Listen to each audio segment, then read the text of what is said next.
Hello বন্ধুরা, তোমরা সবাই কেমন আছো? আমি ভালো আছি। আমি আবারও আজ একটা রেসিপি নিয়ে চলে এসেছি। সেই সেটি হলো, প্রথমে আমি পটল কেটে নিয়েছি দেখালাম আপনাদেরকে, তারপর আলু দেখালাম, তারপর এখানে পেঁয়াজ টমেটো কেটে রেখেছি দেখালাম। এবারে আমি চিংড়ি মাছও ভেজে রেখেছি। এবারে আমি গ্যাস জ্বালিয়ে কড়াই বসিয়ে দিয়েছি। হ্যাঁ, আপনাদেরকে তো আগেও বলেছি যে আমি ননস্টিকে খুব একটা রান্না করতে পারি না। অ্যালুমিনিয়ামের কড়াতে আমি খুব রান্না করতে কমফর্টেবল ফিল করি। এতে আপনারা হয়তো বলবেন যে কড়াইটা পরিষ্কার করুন, এই করুন। কী করবো বলুন, কড়াই আর আমি পরিষ্কার করতে পারছি না। এবার কড়াইটা আমি তেল দিয়ে দিলাম।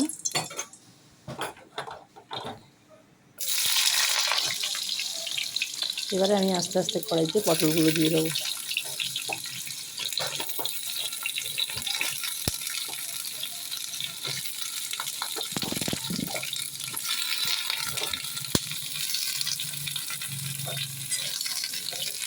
পটলগুলোকে এবার আমি দিয়ে দিয়েছি। এবার পটলগুলোকে আমি নাড়তে থাকি। পটলগুলো একটু হালকা ভাজা হয়ে আসলে তারপর আমি পটলগুলোকে তুলে নেব।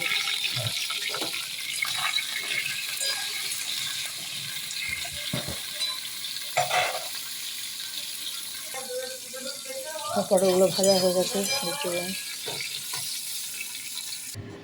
পটলগুলোকে তুলে নিয়েছি। এবার চিংড়ি মাছগুলোকেও ভেজে নিয়েছিলাম আরেকটু। এরপরে আমি আবার কড়াইতে দিয়ে দিলাম আমরা তেজপাতা, শুকনো লঙ্কা,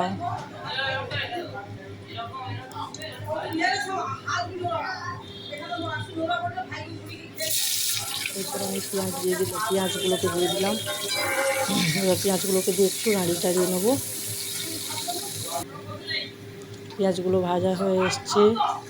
এরপর আমি আদা রসুন পেস্ট করাই ছিল, আদা রসুন পেস্টটা দিয়ে দিলাম। এরপরে আমি টমেটোগুলো দিয়ে দিলাম। টমেটোগুলোকে দিয়ে ভালো করে মশলাগুলো একটু কষাতে থাকবো।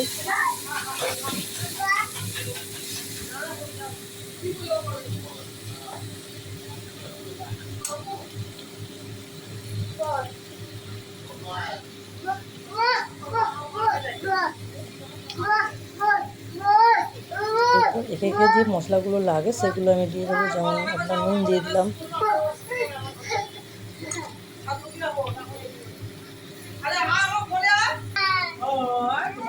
হলুদ, লঙ্কা গুঁড়ো, এইগুলো দিয়ে এবার মশলাটা আমি ভালো করে কষাতে থাকবো। আমার মশলা কষালো পুরো ডান। এরপর আমি সেদ্ধ করে রাখা আলুগুলো দিয়ে দিলাম। আলুগুলো দিয়ে এবার কষাতে থাকছি।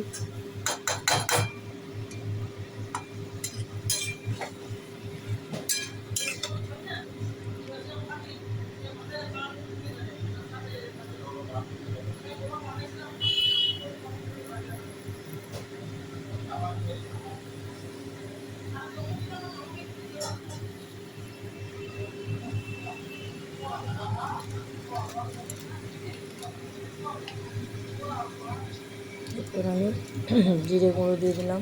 এরপর আমি জিরে ধনে এগুলো দিয়ে আরও ভালো করে কষিয়ে নেবো আলুগুলোকে।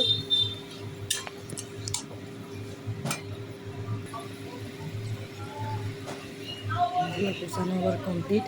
এরপরে আমি একে একে চিংড়ি মাছ এবং পটলগুলো দিয়ে দেবো।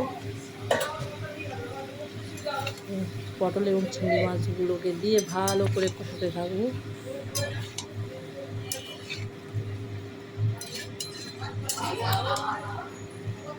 কালারটা ইয়ামি এসছে। আমার কষানো কমপ্লিট। এরপর আমি অল্প সামান্য একটু জল দিয়ে দেবো। এবার আমার রান্না পুরো কমপ্লিট। Tata, bye bye. যদি ভালো লেগে থাকে আপনারা একটা লাইক সাবস্ক্রাইব করে দেবেন। এছাড়াও আপনারা যদি কেমনভাবে